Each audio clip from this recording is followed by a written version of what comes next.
ራእየ ዮሐንስ ምዕራፍ 20 ቁጥር 6 ላይ በመጀመሪያው ትንሣኤ ይላል። በየትኛው ትንሣኤ?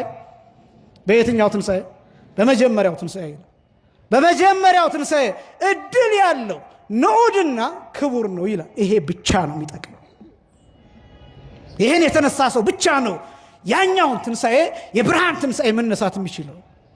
ይሄኛው የልቡና ትንሣኤ የሚባለው በንስሐ መነሳት የሚባለው፣ በማመን መነሳት የሚባለው፣ በማወቅ መነሳት፣ በመረዳት መነሳት፣ ወደ ቤተክርስቲያን በመምጣት መነሳት፣ በማስቀደስ መነሳት፣ በምስጋና መነሳት፣ በመጠመቅ መነሳት።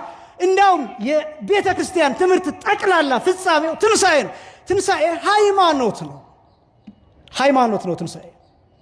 ትንሣኤ ከሌለ ምንም ነገር የሁሉም ነገር ማረጋገጫ ትንሣኤ ነው። ብንጠመቀው ለምንድን ነው? ለመነሳት።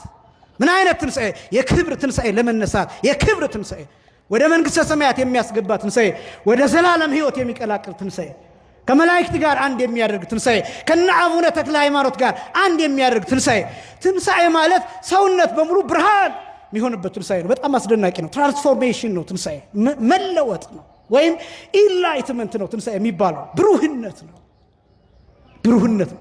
በጣም ከባድ ሐሳብ ነው። ረቂቅ ሐሳብ ነው። በሕይወት ያሉ የተነሱ ሰዎች፣ በሕይወት እያሉ የተነሱ ሰዎች አሉ። ለምሳሌ አንድ ሰው ላንሳላችሁ። ቅዱስ ዮሐንስ ወንጌላዊ በሕይወት እያለ የተነሳ ሰው ነው። ይሄ ስቴት ኦፍ ማይንድ የሚባለው አለ አይደለም? ስፒሪቹዋል ስቴት ኦፍ ማይንድ፣ መንፈሳዊ የሆነ የአእምሮ ደረጃ ላይ ከፍተኛው የብርሃን ደረጃ ላይ የደረሰ ነው ዮሐንስ። ወንጌል ላይ አንድ ማስረጃ ተቀምጧል። የዮሐንስ ወንጌል ምዕራፍ 20 ከቁጥር 15 ምዕራፍ 21 ከቁጥር 15 ጀምሮ ያለው ጌታችን መድኃኒታችን ኢየሱስ ክርስቶስ ጴጥሮስን በጎችን ጠብቅ፣ ግልገሎችን ጠብቅ፣ ጠቦቶችን ጠብቅ እያለ ይጠይቀው ነበር እና ለዚህ ደግሞ ትወደኛለህ እያለ ነው ይጠይቅ ነበር። ትወደኛለህ የሚለው ምንን እንደሆነ ታውቃላችሁ? ትንሣኤን ነው። ትንሣኤ ማለት እሱ ነው። እግዚአብሔርን መውደድ ነው ትንሣኤ። ትንሣኤ ማለት በእግዚአብሔር ፍቅር ከዚህ ዓለም መውጣት ነው። ከርኩሰት ማምለጥ ነው። ብርሃን መሆን ነው። ትንሣኤ ማለት እሱ ነው። መረዳት ነው። ትንሣኤ ማለት እሱ ነው።